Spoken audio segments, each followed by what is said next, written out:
Assalamualaikum warahmatullahi wabarakatuh.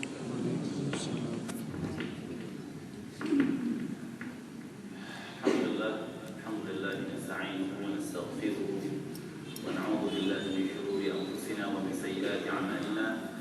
Man yahdihillahu fala mudilla lahu wa man yudlil fala hadiya lahu.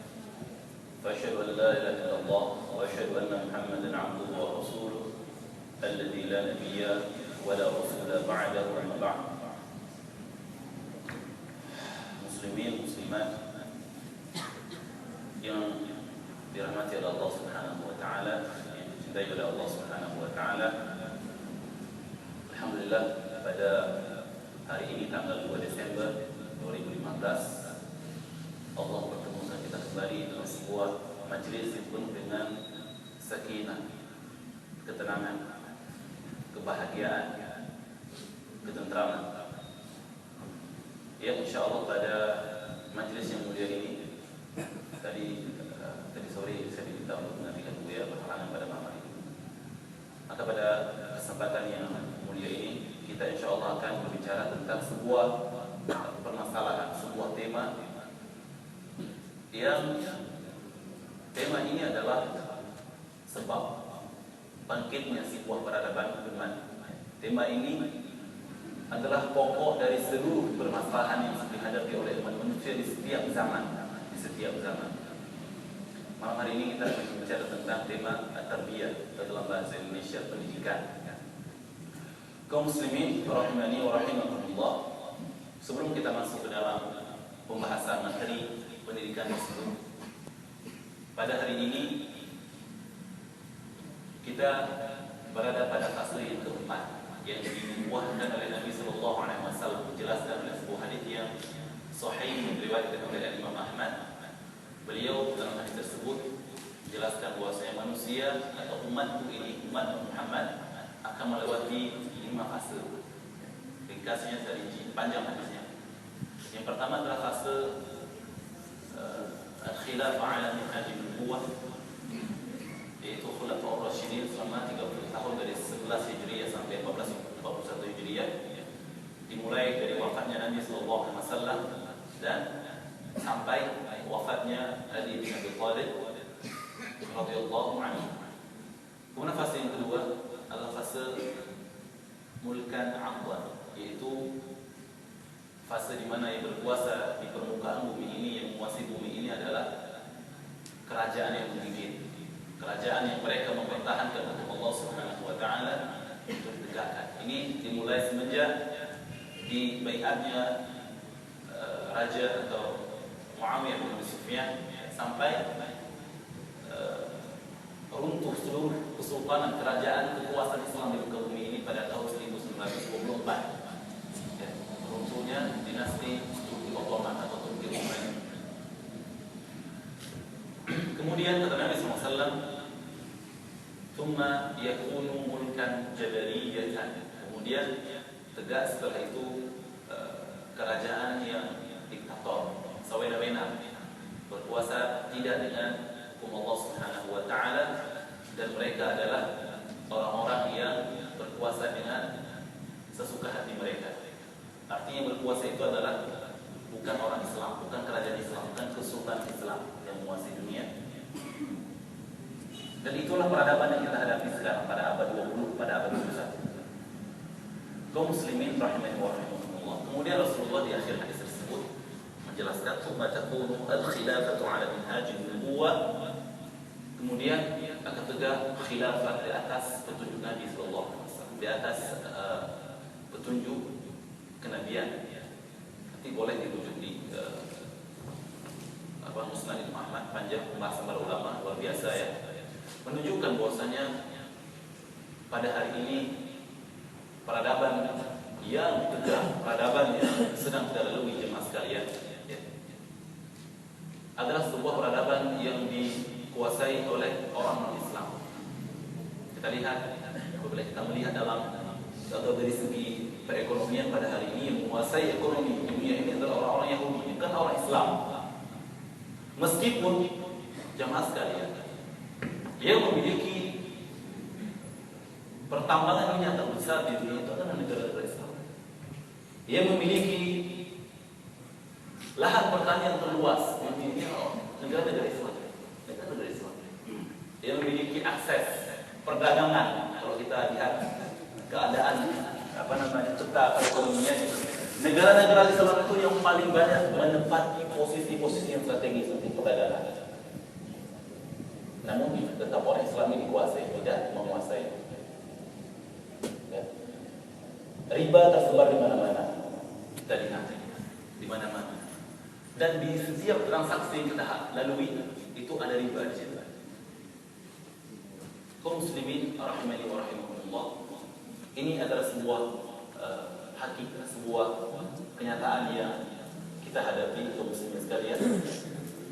Akan tetapi Rasulullah SAW tetap memberikan sebuah isyarat kenabian kepada generasi abad 21 ini. Kata Nabi SAW ketika itu perang Ahzab, perang Khandaq, ketika itu para sahabat ridwanullahi alaihim jami'an sedang memecahkan batu untuk membuat Khandaq. Perang ini pada tahun 4 Hijriah. Ketika para sahabat tidak sanggup memecahkan sebuah batu yang besar, mereka datang kepada Nabi, menemui Nabi, meminta agar Nabi memecahkan batu yang besar tersebut. Ketika itulah Nabi memecahkan batu yang besar itu. Kemudian Nabi bersabda, aku melihat pemendaharaan Romawi dan Rusia ini diinfakkan untuk jalan Allah Subhanahu wa taala. Utitu mafatihal furs. Utitu mafatihal Rum. Kemudian beliau melanjutkan, aku melihat Al-Qustantiniyah, kota Konstantinopel, itu ibu kota Romawi Timur dari itu, akan ditaklukkan. Dan juga aku melihat Ar-Rumiyah, kota Vatikan, kota Roma, itu ibu kota Romawi Barat, ditaklukkan di tangan kaum muslimin. Maka para sahabat pun bertanya, ya Rasulullah, ayyu madinatin tuftahu awwalan? Wahai Rasulullah, kota yang mana di antara dua kota ini yang pertama kali ditaklukkan oleh kaum muslimin? Nanya para sahabat.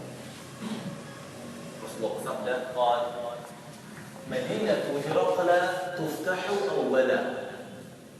Ibu kota atau kotanya Heraklius, itu Konstantinopel, sekarang Istanbul ya. Istanbul ini awalnya Islambul, kota Islam, diubah ketika ditaklukkan. Madinatul Hiraqla tuftahu awwalan. Kotanya Heraklius, Konstantinopel, yang pertama kali ditaklukkan oleh kaum muslimin, oleh kalian. Maka kalau kita baca sirah ya jemaah sekalian, itu semenjak Nabi bersabda pada itu 4 Hijriah, 4 Hijriah 4 tahun setelah Nabi hijrah ke kota Madinah, para sahabat mikir. Bahkan salah seorang sahabat yang mulia, Abu Ayyub Al-Ansari, itu beliau dimakamkan dekat dengan benteng Konstantinopel, tidak sanggup ditembus. Terus fase sahabat mereka berusaha untuk menaklukkan kota tersebut karena memang janji Nabi SAW. Nabi akan memberikan predikat. Panglima yang berhasil menaklukkan kota Konstantinopel adalah panglima yang paling baik.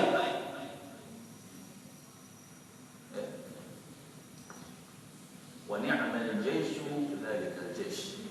Dan sebaik-baik pasukan adalah pasukan yang bisa menaklukkan kota Konstantinopel. Zaman tabi'in, kaum muslimin berusaha untuk menaklukkan kota Konstantinopel, tidak berhasil. Sampai pada masa dinasti Andalusiyah, malah Islam sudah masuk ke Eropa, ke tengah-tengah Eropa, ke Hungaria, ke Rumania. Tapi ini Romawi Timur ini belum bisa ditaklukkan. Sampai peradaban Daulah Andalusiyah, negeri Andalus yang dikuasai oleh umat Islam 8 abad 800 tahun lamanya runtuh, tapi kota tersebut belum juga bisa dibuka. Dinasti Abbasiyah, dinasti Umayyah berganti dengan dinasti Abbasiyah, semua berusaha untuk mendapatkan predikat panglima terbaik, pasukan terbaik, tidak ada yang bisa menembusnya. Tidak ada. Sampai runtuh daulah Abbasiyah, belum ada yang bisa menaklukkan kota tersebut.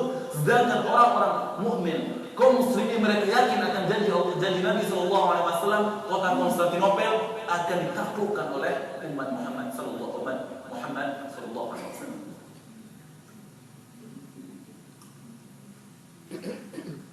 Ini sebuah wahyu Rasulullah bersabda, Allah Subhanahu wa berfirman, "Wan najmi idza hawa ma dhalla sahibukum wa ma ghawa wa ma yantiqu 'anil hawa." Ini saudara kalian ini, yaitu Muhammad, la yantiqu 'anil hawa, tidak berbicara dengan hawa nafsunya. Janji yang beliau sabdakan pasti akan terjadi. Pasti akan terjadi. Maka pada tahun 830 sekian Hijriah, seorang anak muda, tahu semuanya ya, namanya Mehmed II, atau dalam bahasa Arab Muhammad bin Murad, seorang sultan Turki Ottoman, Turki Utsmani yang ke-7, pada umur 22 tahun menjadi seorang sultan Turki Utsmani. 2 tahun setelahnya dia bisa menaklukkan kota tersebut. Pemuda 24 tahun menaklukkan kota Konstantinopel. Jadi Rasulullah pertama sudah terjadi ya, abad ke-8, 800 tahun setelah Nabi bersabda di perang Khandaq. Merasa Nabi kesulitan begitu. Jadi tersisa berapa lagi? Satu lagi ya. Nabi bersabda akan ditaklukkan kota Konstantinopel dan akan ditaklukkan kota Roma. Roma yang suka bola, asli Roma ya. Itu kita akan taklukkan. Janji Rasulullah yang pertama sudah terbukti. Tinggal satu lagi. Janji Rasulullah yang kedua, yaitu anak-anak kita, generasi kita itu akan menaklukkan kota Roma. Akan menaklukkan kota Roma. Dua-duanya hadis yang diriwayatkan oleh Imam Ahmad. Tadi itu Imam Ahmad hadis pertama tentang 5 fase yang dilalui oleh Islam. Hadis yang kedua ini tentang janji Rasulullah akan ditaklukkan oleh kaum muslimin kota Roma. Itu hadis riwayat Imam Ahmad, Abu Daud, beberapa hadis yang lain sahih. Ini tugas kita pada generasi ini. Ya, pada generasi abad 20. Apabila kita kalkulasikan, kita tidak bisa meramal. Ini ilmu ghaib semuanya. Tapi sunnatullah itu tidak bisa berubah. Ketika air yang kita masak ini dia mendidih pada suhu 100 derajat Celcius dan dia akan menjadi es pada suhu 0 derajat Celcius. Air ini kemudian mencair, kita bawa ke daerah lain di Payakumbuh. Kita bawa misalnya ke daerah yang jauh, ke Lampung, ke Bandar Lampung, jauh, atau ke Pulau Jawa, ke Depok, ke Jakarta. Di sana kita masukkan air ini ke dalam sebuah kulkas yang suhunya itu 0 derajat Celcius. Apa terjadi? Menjadi es tetap. Kemanapun kita pergi, sunnatullah itu tidak akan berubah. Tidak akan berubah. Tidak akan berubah. Es tetap. Kapanpun, dimanapun dia akan mencair pada dia akan menjadi es pada suhu 0 derajat Celcius dan dia akan menjadi mendidih ketika dia berada pada suhu 100 derajat Celcius. Zaman juga seperti itu. Zaman juga seperti itu. Apabila kita lihat jarak antara Rasulullah bersabda sampai ditaklukkannya kota Konstantinopel, kota yang pertama ditaklukkan dari 2 kota, itu ada jarak 800 tahun. 800 tahun. Artinya sunatullahnya kemungkinan besar 800 tahun selanjutnya kota Roma ini akan ditaklukkan sekali. Jadi tahun 1 Hijriah, 4 Hijriah, 1 Hijriah, 800 Hijriah. Ya, tambah 800 lebih berapa? Kira-kira 100. 8 tambah 8 berapa? 16. 1600 ya. Berarti kira-kira pada tahun 1600 Hijriah itu akan ditaklukkan oleh Roma. Ini sunatullah. Dan banyak sekali hadis-hadis yang lain tentang janji-janji Rasulullah, prediksi dari Rasulullah tentang surah Rum ya. Ghulibat Rum seperti itu. Romawi dan Persia berperang. Roma kalah, Romawi kalah. Tapi kata Allah Subhanahu wa taala, ini Persia akan kalah, Romawi akan menang. Persis dekat-dekat 4 tahun. Jadi kira-kira sekarang berapa Hijriah tahun kita? 1437 Hijriah. Berarti berapa tahun silakan dihitung nanti. Tapi bukan ini yang menjadi pembahasan kita. Yang menjadi pembahasan kita adalah kapan pun kita hidup jemaah sekalian, wajib hukumnya bagi kita mempersiapkan anak kita menjadi generasi yang hebat. Allah berfirman, "A'udzubillahi minasyaitonir rajim. وَلْيَخْشَى الَّذِينَ لَوْ تَرَكُوا مِنْ خَلْفِهِمْ ذُرِّيَّةً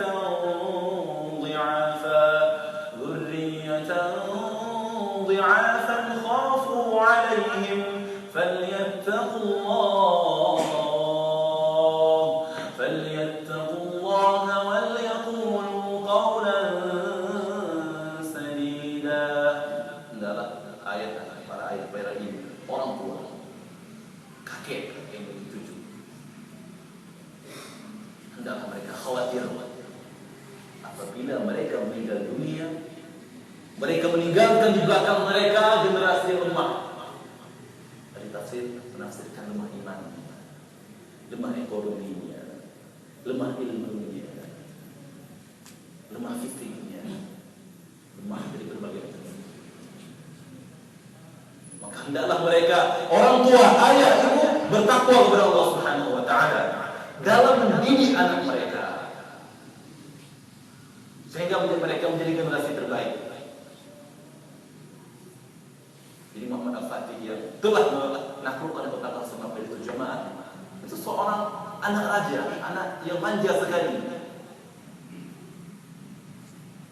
Ya, kita kalau baca sirah bagaimana kisah Al-Fatih itu kecil gitu, manja, diajarkan ngeyel, bahkan dibantah sama gurunya, sampai ayahnya Murad yang kedua, sultan yang ke-6 Turki Utsmani, mengundang ulama pada masa tersebut namanya Al-Qurani, diajarkan, dipukul dengan besi di kepala sampai mundur, karena dia dipersiapkan untuk menjadi panglima perang besar. Diundang juga seorang ulama besar, Syamsuddin, memukul Al-Fatih yang sangat kuat. Sampai nanti ketika dia menjadi khalifah, menjadi seorang sultan, Al-Fatih ini masih nanya sama gurunya, "Wahai guru, kenapa engkau dulu memukul? Aku tidak salah." Gurunya berkata, "Wahai anakku, aku pukul agar engkau selalu ingat, dan sekarang sudah tepat waktunya aku mengabarkan kepadamu apa hikmah dipukul kamu dulu tanpa salah." Syamsuddin berkata, "Ketahuilah ketika engkau menjadi seorang pemimpin, dan Al-Fatih pemimpin selama 28 tahun negara besar di sebagian Eropa, agar engkau tahu wahai Muhammad Al-Fatih, agar engkau mengetahui wahai anakku, wahai muridku, orang yang engkau zalimi tanpa salah, tanpa ada sesuatu yang benar, tanpa hak, mereka akan senantiasa mengingat kezaliman tersebut." Lihat, diajarkan dari kecil, padahal dia anak manja dulunya, tapi diajarkan dengan cara yang benar, sesuai dengan metode yang diajarkan oleh generasi-generasi terbaik, generasi Nabi, sahabat Nabi, tabi'in, tabi'in, yang menjadi seorang yang disabdakan oleh Nabi langsung sebelum dia dilahirkan, dia adalah sebaik panglima dan pasukannya adalah sebaik-baik pasukan. Allah. Jadi apa yang mesti kita lakukan? Wajib bagi kita untuk memperhatikan pendidikan buah hati kita jemaah sekalian. Pendidikan buah hati kita. Saya ketika saya kuliah di pasca sarjana itu, kita debat dengan para profesor di bidang pendidikan, katanya pendidikan Islam. Maka dari Australia di seminar, beliau mengatakan pendidikan di Indonesia dari abad 19 sama abad 20 itu berbeda. Kenapa berbeda? Karena setiap abad atau setiap tahun, 10 tahun atau 15 tahun, itu kurikulum itu kurikulum di negeri kita ini dimusyawarahkan, dicoba. Al-Imam Al-Bukhari meletakkan semua bab dalam kitab sahihnya, bab al-ilm qabla al-qawl wal 'amal. Pembahasan, tema, judul dari bab tersebut, pembahasan tersebut adalah berilmu dulu baru berucap, lalu berkata, baru berbuat. Tapi pada hari ini, subhanallah, pendidikan kita Bapak sekalian itu menjadi learning by doing istilahnya ya, learning by doing, belajar sambil. Ini ada yang bisa bahasa Inggris? Itu penting. Ada apa artinya learning by doing? Tidak ada ya bahasa Inggris. Bahasa Arab bisa ya? Apa artinya learning by doing? Masya Allah, ibu pintar bahasa Inggris ya. Makanya setiap sekolah itu, sekolah menengah atas, yang paling banyak menjadi juara itu ibu-ibu. Karena bahasa Inggris, matematika itu semuanya ibu-ibu diperhatikan. Itu metode kita hari ini. Learning by doing. Belajar sambil bekerja. Bukan al-ilmu qabla al-qawli wal-amal. Bukan ilmu dulu, berilmu dulu. Makanya Umar pernah masuk pasar berkesal. Tidak boleh dia tidak paham tentang fikih al-buyu', tentang hukum-hukum, tentang muamalah, tentang perdagangan, berjualan di pasar kami. Jadi ilmu dulu tidak ada. Kalau kata orang kita tidak ada apa-apa. Jualan dulu lah. Belajar sedikit tentang hukum Islam, tentang hukum riba, tentang hukum. Konsep Islam itu ilmu dulu Bapak sekalian gitu. Setelah kita mengetahui ilmu, baru kita kerjakan, baru kita ucapkan. Saya hari ini malam ini duduk di sini kalau nggak punya ilmu nggak bisa. Tidak boleh, itu haram. Saya kalau tidak baca dulu tentang tema ini, saya baca apa kata Al-Quran tentang menikah, apa kata hadis Nabi tentang menikah. Tidak boleh, bisa dosa. Kata Nabi SAW, Man ta'ammada alayya, barang siapa yang dia mengucapkan kepada saya tentang sebuah ucapan, ya, muta'ammidan alayya, dan dia mengatakan ini adalah dari Nabi, falyatabawwa maq'adahu minan nar, maka hendaklah dia mempersiapkan tempat duduknya di atas dan dalam api neraka. Berat. Itu konsep Islam. Masya Allah. Seseorang yang memiliki ilmu, dan ilmu itu banyak levelnya, baru dia berkata, baru dia berucap. Tapi konsep pada hari ini apa? Learning by doing. Tidak boleh jalan. Jadi anak-anak kita ajarkan di sebuah lembaga pendidikan. Itu konsepnya apa? Semua konsep itu udah berjalan. Kemudian juga kita juga belajar. Kita belum memahami apakah ini konsep Islam? Apakah ini konsep sahabat Nabi SAW dulu? Lebih parah lagi apa? Try and error. Itu lebih parah lagi. Apa artinya ibu sekalian? Try and error. Konsep pendidikan anak-anak kita, cucu-cucu kita bagi yang sudah punya cucu, dicoba di anak kita. Kemudian jadinya apa? Error. Saya menasihatkan kepada kita semuanya. Kita coba baca survei di Payakumbuh, di Sumbar, di Indonesia, di Sumatera, beberapa daerah tentang kelakuan anak-anak kita pada hari ini di Indonesia. Dari sekian jumlahnya, berapa orang anak-anak yang tawuran di sekolah? Dari sekian jumlah anak-anak, berapa persen yang pacaran di sekolah? Pacaran sekarang itu hebat, tidak seperti dulu. Dulu pacarannya ke surau, kirim surat. Itu udah senangkan di sana kita. Coba baca survei Indonesia pada hari ini, nangis kita dengarnya, nangis kita bacanya sekalian tentang keadaan anak-anak kita. Berapa orang pada hari ini anak-anak kita nonton video-video yang diharamkan oleh Allah Subhanahu wa Ta'ala. Ini hasil pendidikan kita pada hari ini. Berapa orang anak kita pada hari ini mereka membangkang orang tuanya. Ada surveinya. Setiap daerah ada badan statistik ya. Itu setiap daerah ada kategorinya. Seakan-akan Islam tidak memiliki metode pendidikan yang benar untuk membuat sebuah generasi sebagaimana generasi Muhammad Al-Fatih.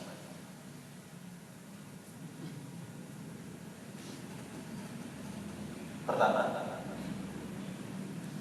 ada sekarang sebuah teori pendidikan, teori otak.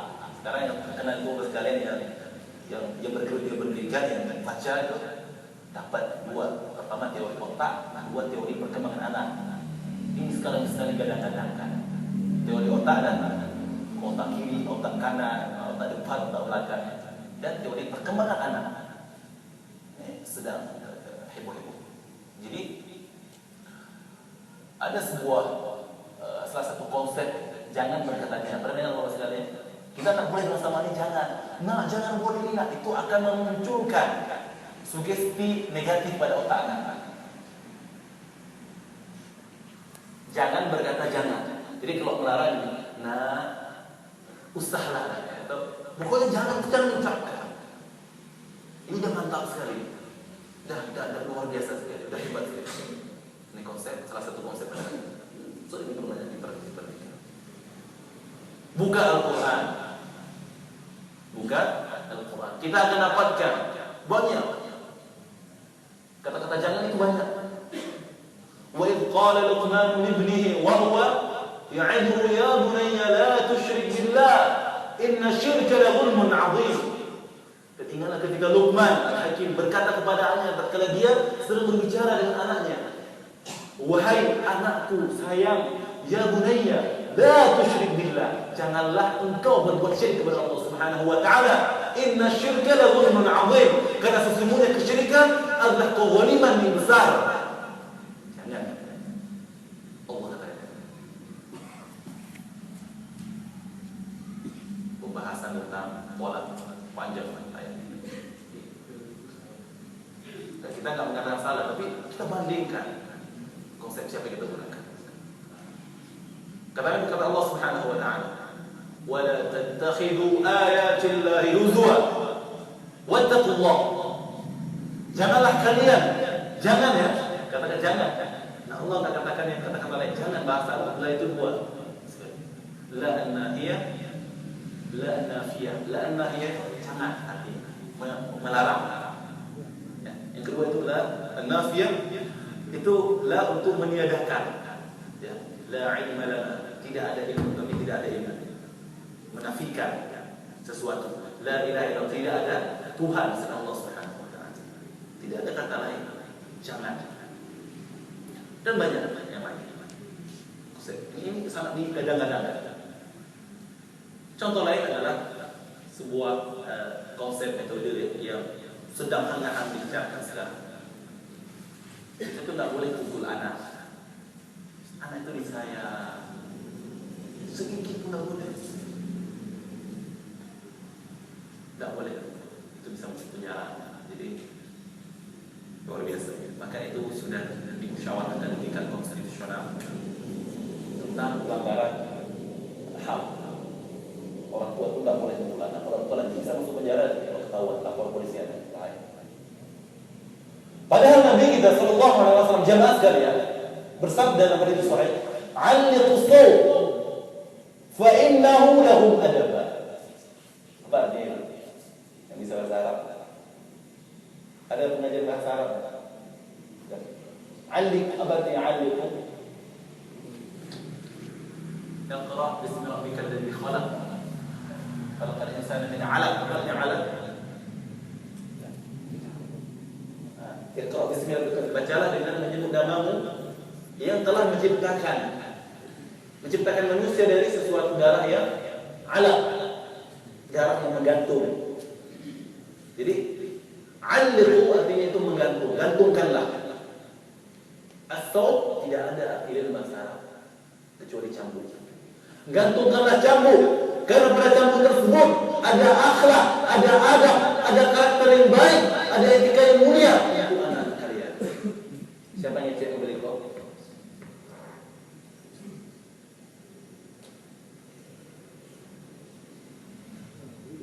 Umar ketika dengar itu, Masya Allah, belum pasar, baca hadis. Pasar beli cambuk, pulang, ngumpulin Aslam, Abdullah, Hafsah, anak-anak Umar semuanya dilihat. Kata Nabi, "'Alliqus sawt fa innahu lahum adab." Ini saya gantungkan cambuk anak-anakku, karena pada cambuk ini ada adab bagi kalian. Maka lihat Abdullah bin Umar, beliau bahkan dicalonkan menjadi khalifah. Sepeninggalnya Ali bin Abi Thalib. Umar menjadi staf kerajaannya ketika beberapa periode ya pemerintahan. Abdullah bin Umar seorang ulama tafsir luar biasa. Hafsah istri Nabi, ya, Ummul Mukminin. Hasil dari ini kan Umar bin Khattab radhiyallahu anhu aslam. Aslam itu kakek dari Umar bin Abdul Aziz. Anak Umar bin Khattab udah banyak. Tidak mungkin kita sebutnya pada waktu ini. Habis waktu ini. Rasulullah bersabda, "Muru auladakum bis-salati wa hum abna'u sab'i sinin." Perintahkan anak-anak kalian untuk menegakkan salat pada umur mereka 7 tahun. Perintah. Udah balik belum 7 tahun sekalian? Alun aja kalau kata orang Minang, si orang Aceh. Tolong ajarkan bahasa Minang. Alun, belum. Wadribuhum wa hum abna'u 10 sinin. Dan pukullah mereka ketika mereka berumur 10 tahun tidak salat. Pukul ya. Jadi nanti jangan salah. Ini bawa pulang hadis panjang. Ada konsepnya, ada caranya, ada adabnya bagaimana memukul anak.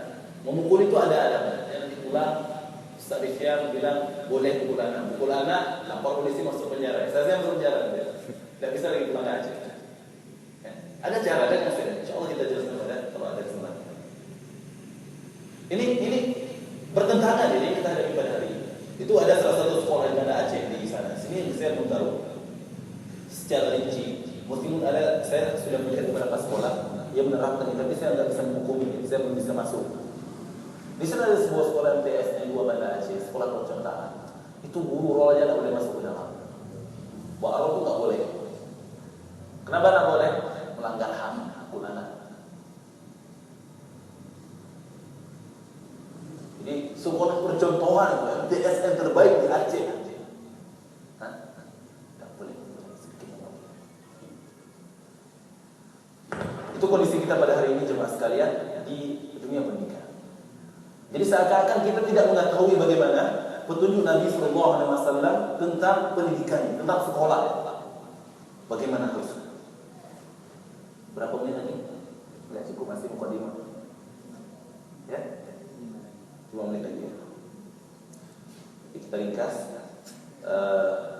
Jemaah sekalian yang dicintai oleh Allah Subhanahu wa taala.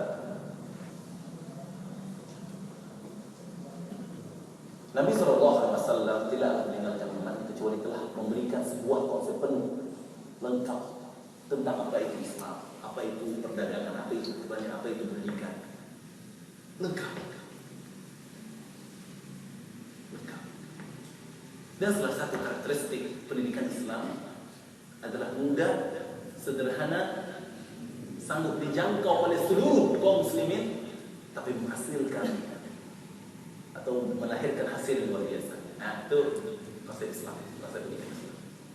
Makanya butuh bagi kita semuanya yang hadir, mari kita pelajari lagi bagaimana sebenarnya konsep pendidikan Islam. Apakah seperti yang kita lihat pada hari ini? Hari ini sekolah-sekolah yang katanya Islam, sekolah-sekolah yang katanya ngajar Al-Quran, itu mahalnya minta ampun. Masuknya 5 juta, 10 juta, ada yang 23 juta, ada 80 lebih, 80 juta lebih itu. Sekolah Islam mahal. Itu masuknya tuh Pak. Uang masuknya segitu tuh, bulanan itu mungkin kata gaji kita. Sekolah Islam SMP, tingkat SMP. Tamat dari situ kita mikir lagi kemana anak saya masukkan. Belum mandiri. Sadar nggak kita pada hari ini? Saya sudah sekolah ngomong ini butuh sebuah penelitian lebih lanjut dari kita yang di dunia pendidikan sekali. Kita gali lagi.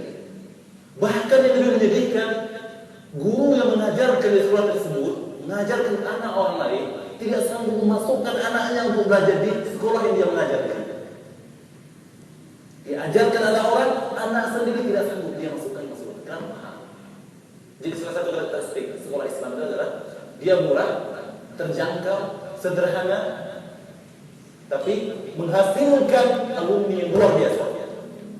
Sama yang katanya saya bukan sebuah dokter di tadi bilang tafsir beliau di Saudi. Beliau ketika melihat surat Al-Kahfi, innahum fityatun amanu bi rabbihim wa zidnahum huda. Mereka Ashabul Kahfi adalah para pemuda yang beriman kepada Tuhan mereka, sehingga kami tambahkan kepada mereka petunjuk kami. Karena memang dari masjid setiap zaman, setiap masa Nabi itu kebanyakan orang-orang beriman adalah para pemuda 20-30 tahun atau 20 tahun kita ya. Pemuda. Kalau kita lihat, maka beliau kemudian menulis seluruh sahabat Nabi SAW, dan beliau memberikan sebuah kesimpulan bahwasanya rata-rata umur sahabat Nabi SAW rata-rata itu 20 lebih sedikit. Rata-rata di 60 tahun, ada yang 18 tahun, 10 tahun, 5 tahun itu. Kibarus sahabat, sirrus sahabat, sahabat kecil. Rata-rata umur sahabat Nabi SAW adalah 20 tahun lebih sedikit. Artinya apa? Islam itu tidak mesti nunggu 40 tahun dulu baru dia berkarya. Tidak. Abdullah bin Abbas menjadi staf di kekuat pada masa pemerintah Umar bin Khattab selama 12 tahun.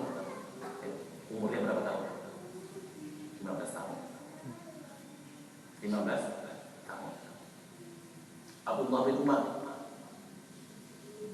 menjadi orang yang menguasai Al-Quran, asbabun nuzulnya, tafsirnya. 18 tahun. Ya. Usama bin Zaid. Siapa Usama bin Zaid? Siapa? Sudah jauh ya, istilah sahabat. Ini harus baca istilah sahabat. Usama bin Zaid seorang pemuda kecil. Itu ketika Rasulullah sakit berat ya, dia belum wafat, mengutus Usama bin Zaid dengan ribuan pasukan perang dengan orang-orang Romawi, pulau menang. Umur ketika itu 18 tahun. Pada masa sahabat banyak. Pada masa selanjutnya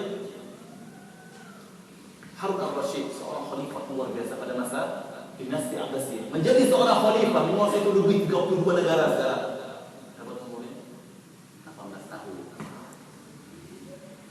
Ustaz itu kan satu orang dua orang. Pada zaman ini satu orang dua orang itu mana?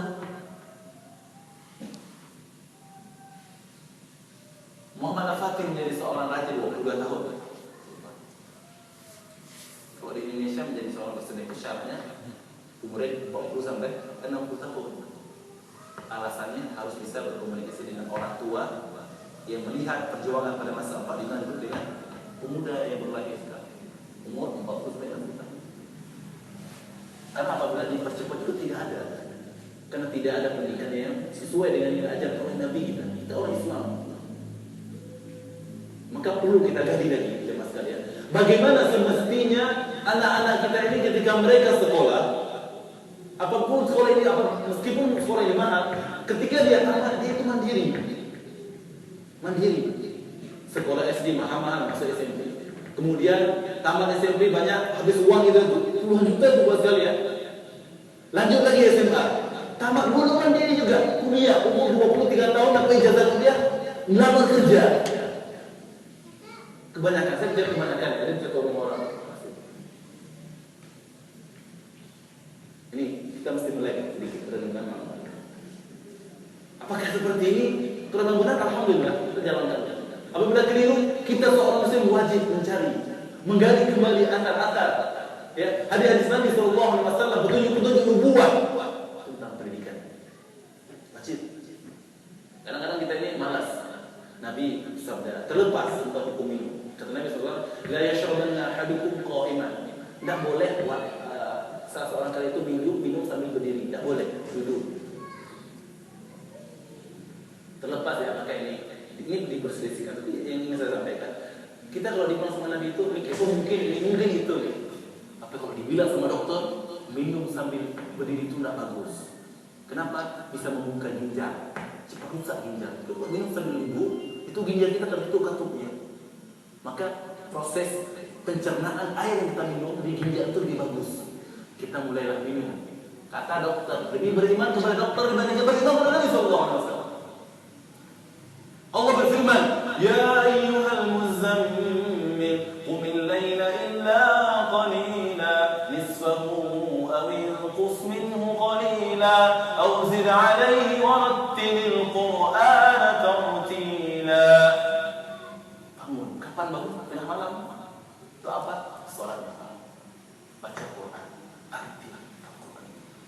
kita biasa aja, kan sadar kita nggak dengar. Besok bangunnya jam berapa? Jam 5, jam 6. Tapi ketika sang dokter bilang, Anda ini terinfeksi kanker di tengah-tengah otak Anda harus sujud di sepertiga malam terakhir. Ubay itu malam-malamnya itu langsung kata sama orang bilang sama nanti bangun saya ya. Lebih beriman kepada dokter dibandingkan kepada Allah Subhanahu wa taala. Umar tadi ceritanya, Nabi bilang Ali kusuk langsung ke pasar beli cambuk, kumpulkan anak-anaknya. Mana iman kita hari ini?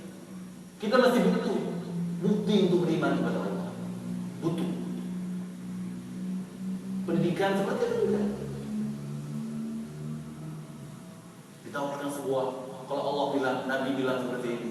Banyak, panjang sebenarnya tema pendidikan. Kita cukup 1 jam. Kita buat seminar sampai 1 minggu tentang pendidikan Nabi. Metode bagaimana mendidik anak kita, sehingga anak kita tidak menjadi kelinci percobaan. Kita cinta, kita saling mencintai, kita saling menasihati. Apabila ada salah saya, mohon dibenarkan, mohon dinasihati dengan baik. Tapi mari kita sama-sama mencatat. Rasulullah SAW suatu ketika beliau sholat berjamaah dengan para sahabat. Dia iman para sahabat itu. Maka sahabat Nabi diberitahu oleh malaikat Jibril bahwasanya salah satu sandal engkau wahai Muhammad ada najisnya. Nabi mengambil sandal, membuang ke samping. Selesai sholat, assalamualaikum. Nabi melihat ke belakang, sunnahnya ya, ke belakang. Nabi heran, sandal sahabat kondisi itu semua bertumpuk. Terbayang ya Pak? Bertumpuk semuanya, sahabat itu juga lepas sandal sebelah, lempar ke lantai. Apakah sahabat bodoh? Ditanya oleh Nabi SAW, mengapa kalian lepas sandal kalian? Ya Allah. Kata sahabat, kami lepas sandal karena kami lihat engkau lepas sandal, kami lepas juga. Lihat bagaimana iman mereka. Kita seperti itu hari ini. Setelah kita tanya sandal dilepas, semuanya lepas sandal. Para sahabat Nabi adalah orang yang pintar, orang yang cerdas, orang yang beriman kepada Allah dan Rasulnya, orang yang memimpin dunia ini, Bapak sekalian, Ibu sekalian. Tapi mereka mengetahui sabda Nabi seperti ini. Sabda Nabi seperti ini. Fa inna ma ahlaka wa kana qablakum kasratu masailihim wa ikhtilafhum ala anbiya'ihim. Sesungguhnya yang menghancurkan umat-umat sebelum kalian, banyaknya mereka bertanya, banyaknya mereka berbeda, terus itu berbeda dengan Nabi mereka, berbeda dengan Nabi mereka. Banyak nanya. Ustaz, kita nggak boleh nanya sama Bapak Kritis? Boleh, tapi dengan syarat fasalu ahla dzikri in kuntum la ta'lamun. Untuk jadi tahu boleh disyariatkan. Tapi kita beda tahu sama Nabi. Nabi bangun siang malam, kita bangunnya pagi. Nabi itu sebelum zuhur qailullah, kita sebelum zuhur belum istirahat. Nabi pada isya langsung tidur, kita pada isya lanjut. Banyak perbedaan ibadah Nabi. Maka jemaah sekalian, ya, jadi metode seorang mukmin beriman kepada Allah dan Rasulnya. Apa yang Allah tetapkan, wala yaqul Allah berfirman dalam surat Al-Ahzab, "Wa ma kana lil mu'min wa la mu'minatin idza qada Allah wa rasuluhu amran an yakuna lahum al-khiyaratu min amrihim wa man ya'si Allah wa rasulahu faqad dhalla dhalalan." Tidak boleh sedikit pun bagi orang-orang beriman, bagi yang berbuat, apabila Allah telah tetapkan suatu perkara, Rasulullah telah tetapkan suatu perkara, mereka memilih perkara yang lain. Maka pendidikan tidak benar. Ketika kita nanti jam kita pulang, kita lihat bagaimana sih sebenarnya pendidikan anak-anak kita ini sehingga nanti menjadi generasi yang hebat. Ketika kita mengatur cara Nabi, cara para sahabat, maka wajib kita mengikuti. Apapun tekanan kita akan bisa, agar anak-anak kita ini menjadi anak-anak yang kuat, bukan anak-anak yang lemah. Ketika kita meninggal dunia, menjadi anak-anak yang mendoakan kita ketika kita berada dalam barzakh nanti. Jemaah sekalian yang dirahmati oleh Allah Subhanahu wa taala, saya tutup pengajian kita yang singkat ini dengan membaca salah satu hadis Nabi sallallahu alaihi wasallam yang diriwayatkan oleh Imam Abu Dawud. Hadis ini adalah hadis yang sahih, meskipun ada beberapa ulama mengatakan hadis ini hasan. Beliau Nabi SAW bersabda, saya baca teksnya langsung, tentang pendidikan. Kita tahu tapi kita tidak pernah menerapkan, jarang kita menerapkan. An Nabi Hurairah radhiyallahu anhu qala qala Rasulullah sallallahu alaihi wasallam man ta'allama 'ilman mimma yubtagha bihi wajhullah 'azza wa jalla la yata'allamu illa liyusiba bihi 'aradan min ad-dunya lam yara 'araf al-jannah.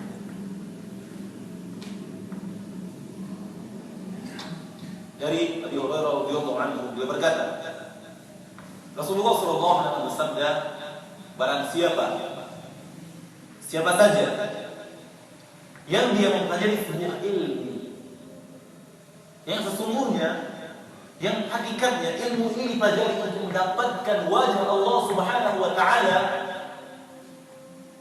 akan tetapi dia fayata'allam liyusiba 'aradan min ad-dunya, tapi dia mempelajari ilmu itu untuk mendapatkan dunia, sesuatu dari dunia, lan yara 'arsal jannah, tidak akan pernah melihat, tidak akan pernah merasakan, tidak akan pernah mencium wanginya surga. Rawahu. Kita tahu innamal a'malu binniyat, kita tahu ikhlas. Pada hari ini jemaah sekalian, kita memasukkan anak kita sekolah itu 3 kriteria. Kebanyakan kita 3. Yang pertama adalah ijazah. Kita tidak mikir anak kita nanti harus bagus, jarang. Ada nggak ijazahnya sekolah itu, Pak? Yang kedua, nama sekolah ini mana? Ini SMP 1, SMP 2, SMP. Kalau namanya 1, 2, 3, 4, 5 bagus. SMP sekian, 100 sekian, itu nggak terkenal. Ijazah nama sekolah yang ketiga, ada nggak hubungan dengan pekerjaan? Ini masuk perguruan tinggi ini, nanti kalau tamat di mana kerjanya? Itu keadaan umumnya dong sebenarnya. Ya, apapun, UIN, ke universitas negeri. Coba dijawab sendiri. Ini bagaimana kita tafsirkan? Seorang ahli ilmu, beliau berjumpa dengan Syekh bin Baz, bertanya, wahai Syekh, Syekh bin Baz bertanya tentang hadis yang kita bacakan tadi itu, man ta'allama 'ilman mimma yubtagha bihi wajhullah. Beliau bertanya, wahai Syekh, saya bekerja, memang saya dulu belajar, saya memang untuk mendapatkan wajah Allah. Tapi saya juga belajar itu untuk saya bekerja agar saya bisa memberikan nafkah untuk keluarga saya, agar saya bisa memberikan nafkah untuk keluarga saya. Apa kata Syekh bin Baz? Alaika, wajib bagimu untuk bertaubat nasuha dengan niatmu yang rusak tersebut. Syekh bin Baz mengatakan, wajib bagimu untuk bertaubat dengan taubatan nasuha, karena rusaknya niatmu tersebut menuntut ilmu untuk dunia. Jadi Ustaz, bagaimana Ustaz? Nah, ini kalau Nabi bilang kita masih banyak menafsirkan, banyak kita tafsirkan. Tapi kalau dokter bilang orang-orang yang kita siapa, cepat itu kepada mereka. Wajib bagimu untuk bertaubat kepada Allah, dan tidak apa-apa kamu boleh lanjut bekerja, tapi ingat wajib bagimu bertaubat kepada Allah Subhanahu wa taala, karena rusaknya niat untuk belajar, untuk bekerja. Ini salah satu hadis yang luar biasa tentang pendidikan. Saya mohon maaf apabila belum bisa menyebutkan secara lengkap ya, karena memang pendidikan ini panjang lebar. Kita mesti mengacu kepada sejarah kejayaan Islam pada masa sahabat, tabi'in. Semoga Allah Subhanahu wa taala memberikan taufik kepada kita semuanya, jemaah muslimin muslimat yang dirahmati oleh Allah Subhanahu wa taala. Mohon maaf apabila ada kekurangan, kekhilafan, semuanya datangnya dari diri saya sendiri. Apabila ada sebuah hikmah, faedah, manfaat tentang yang kita sampaikan. Mari kita mulai merenung, mulai kita telah, mulai kita bersemangat untuk bersiap anak-anak kita menjadi generasi yang kokoh, generasi istiqomah, generasi yang tidak gentar, generasi yang hebat, generasi yang akan membuka kota rumah untuk kita nanti. Amin ya rabbal alamin. Subhanakallahumma wa bihamdika asyhadu an la ilaha illa anta astaghfiruka wa atubu ilaik. Wassalamu alaikum warahmatullahi wabarakatuh.